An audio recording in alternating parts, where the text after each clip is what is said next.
Hello everyone, मैं निधि सिंह स्वागत करती हूँ हमारे यूट्यूब चैनल गुरुचेला स्टडी पर।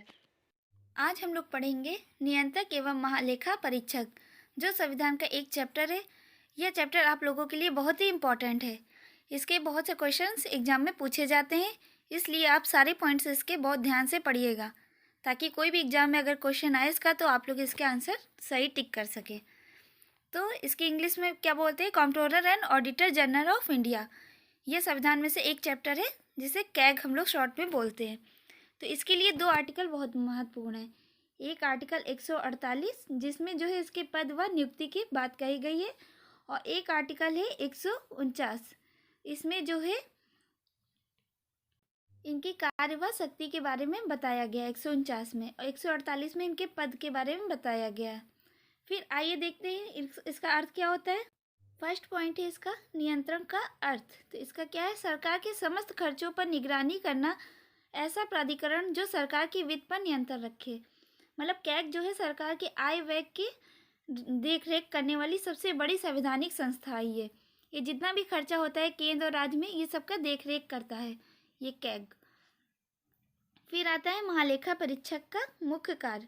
तो मुख्य कार्य क्या है इनका? संसद द्वारा आवंटित धन की देखरेख करना, साथ ही यह देखना कि सरकारी धन का उपयोग उचित तरीके से हो रहा है या नहीं। जितना भी सरकारी धन होता है उसका उचित तरीके से उपयोग हो रहा है कि नहीं, ये देख रेख जो है कैग का काम है। मतलब जो है जो सरकार का देख रेख होती है, सरकार के धन की जो खर्चा करता है वो जनता का ही तो धन होता है एक तरीके से, उसकी देख रेख का कार्य कैग करता है। कैग की संरचना के बारे में पढ़ते हैं, आइए देखते हैं। तो कैग जो है एकल सदस्यीय संस्था होती है। यह भारत के महालेखा परीक्षक विभाग का संवैधानिक प्रमुख होता है। यह इस विभाग के अन्य अधिकारी पूर्णतः कैग के अधीनस्थ होते हैं। भारतीय संविधान में डॉक्टर भीमराव अंबेडकर जी ने कहा है कि भारतीय संविधान के तहत सर्वप्रमुख अधिकारी कैग होते हैं। जितने भी अधिकारी हैं उसमें से सर्वप्रमुख अधिकारी कैग होते हैं ये। फिर इनकी नियुक्ति व कार्यकाल आइए देखते हैं। कैग की नियुक्ति राष्ट्रपति द्वारा की जाती है तथा वह राष्ट्रपति के समक्ष शपथ भी ग्रहण करता है। तो नियुक्ति राष्ट्रपति द्वारा की जाती है और शपथ भी ये राष्ट्रपति दिलाते हैं इनको। तो इनका नियुक्ति होते हैं, ये याद रखिएगा, निर्वाचन नहीं होता है। फिर कैग का कार्यकाल, तो इनका कार्यकाल 6 वर्ष या अधिकतम 65 वर्ष की आयु तक होता है। अब मतलब दोनों चीज़ें दी हैं इसमें, तो 6 वर्ष अगर पहले आ गया तब अगर इनका वो 6 वर्ष पहले आया या 65, इनमें से जो भी पहले आ जाएगा तो उनमें से इनको हटा दिया जाएगा। अगर आपका 6 वर्ष पहले आ रहा है तो वो हटा दिया जाएगा, अगर 65 वर्ष आ रहा है तो हटा दिया जाएगा।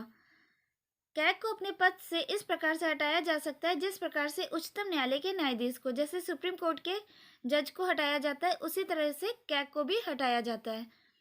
कैग का वेतन जो है उच्चतम न्यायालय के न्यायाधीश के समकक्ष होगा, भारत की संचित निधि पर आधारित होता है।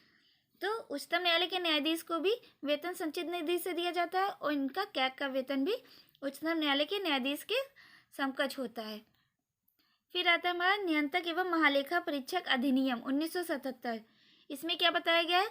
भारत की संचित निधि पर भारत केंद्र तथा राज्य सरकारों के सभी खर्चों का इसमें ब्यौरा होता है। केंद्र और राज्य दोनों का खर्चा जो है कैग देखता है इसमें। फिर भारत की आकस्मिक निधि और लोक निधि के सभी खर्चों का देखरेख भी यही करता है। तो आकस्मिक निधि कौन से आर्टिकल में आती है? आर्टिकल 277 में आती है, याद रखिएगा आप लोग अगर पूछ ले। किसी विभाग द्वारा दिए गए सभी व्यापार, निर्माण, लाभ हानि की जांच, सरकार के सभी विभागों की जमा पूंजी की जांच करना सब इसी के कार्य होता है। सरकारी कंपनियों के खर्चों की जांच करना, जितना भी खर्चा के ब्यौरा होता है ये सब कैग देखता है। तो ये केंद्र स्तर पर, राज्य स्तर पर दोनों की जिम्मेदारी इसी की होती है कैग के बारे में। आइए कैग के कुछ प्रश्न करते हैं, इंपॉर्टेंट क्वेश्चन हैं ये, आइए देख लेते हैं।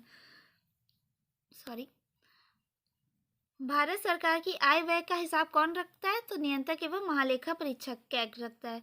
नियंत्रक एवं महालेखा परीक्षक की नियुक्ति कौन करता है? राष्ट्रपति करते हैं। इनको शपथ भी राष्ट्रपति दिलाते हैं, अभी हमने बताया था। नियंत्रक एवं महालेखा परीक्षक का कार्यकाल कितना होता है? तो 6 वर्ष या 65 वर्ष। इनमें से जो पहले आ जाएगा तो उनको रिटायर कर दिया जाएगा। अगर 6 वर्ष कंप्लीट हो गए तो रिटायर हो जाएंगे ये, अगर 65 वर्ष कंप्लीट हो गए तो इनको रिटायर कर दिया जाएगा। नियंत्रक एवं महालेखा परीक्षक को से पद से कैसे हटाया जाता है? तो महाभियोग द्वारा। राष्ट्रपति को भी महाभियोग द्वारा हटाया जाता है। भारत की सम परीक्षा एवं लेखा प्रणालियों का प्रधान कौन होता है? तो नियंत्रक एवं महालेखा परीक्षक कैग होता है। नियंत्रक एवं महालेखा परीक्षक अपना त्यागपत्र किसे देते हैं? तो त्यागपत्र भी ये राष्ट्रपति को ही देते हैं। फिर नियंत्रक एवं महालेखा परीक्षक की नियुक्ति का प्रावधान किस आर्टिकल में है? तो आर्टिकल 148 में जो है इनकी नियुक्ति, इनके पद के बारे में बताया गया है। 149 में जो है इनके कार्य और शक्तियों के बारे में बताया गया है। भारत का कौन सा व्यक्ति एक बार सेवा मुक्त होने पर केंद्र व राज्य सरकार के किसी पद को ग्रहण नहीं कर सकता? तो ये कैग ही है, नियंत्रक एवं महालेखा परीक्षक। ये अगर एक बार रिटायर हो गए तो ये केंद्र व सरकार के किसी पद को ग्रहण नहीं कर सकते हैं। फिर आता है किस वर्ष भारत के नियंत्रक एवं महालेखा परीक्षक से वित्तीय लेखांकन का कार्य अलग कर दिया गया है? तो वर्ष 1976 में इनका जो वित्तीय लेखांकन का कार्य है अलग कर दिया गया है। राज्यों के संबंध में नियंत्रक एवं महालेखा परीक्षक अपनी रिपोर्ट किसे सौंपते हैं? तो ये अपनी रिपोर्ट उस राज्य के राज्यपाल को सौंपते हैं। राज्यों के संबंध में ये रिपोर्ट जो है राज्यपाल को सौंपते हैं और केंद्र से संबंधित जो है ये राष्ट्रपति को भेजते हैं और राज्य से संबंधित राज्यपाल को भेजते हैं। फिर राष्ट्रपति केंद्र वाली रिपोर्ट जो है सदन में भेजते हैं, तो लोकसभा राज्यसभा के सदस्य उसको देखते हैं और राज्य में जो ये भेजी जाती है रिपोर्ट राज्यपाल के पास, तो राज्यपाल जो है इससे विधानमंडल में इस रिपोर्ट को भेजते हैं। आप लोग ऐसे ही चैप्टर वाइज वीडियो हमारे चैनल पर देख सकते हैं। इसकी प्लेलिस्ट अलग अलग बना दी गई है जहां आप लोग सारी वीडियो एक साथ देख सकते हैं। पॉलिटी के अलग और साथ में करंट अफेयर की भी वीडियो चलाई जा रही हैं। वीकली पर डे सारी वीडियो करंट अफेयर की पड़ी हैं जो आपके सभी एग्जामों के लिए बहुत ही इंपॉर्टेंट है। आप प्लेलिस्ट में जाके सारी वीडियो को देख सकते हैं। आशा करती हूँ आपको ये वीडियो पसंद आई होगी। ऐसी ही वीडियो पाने के लिए हमारे चैनल को लाइक करें एंड सब्सक्राइब करें और ज़्यादा से ज़्यादा शेयर करें और बेल आइकन को दबाना ना भूलें।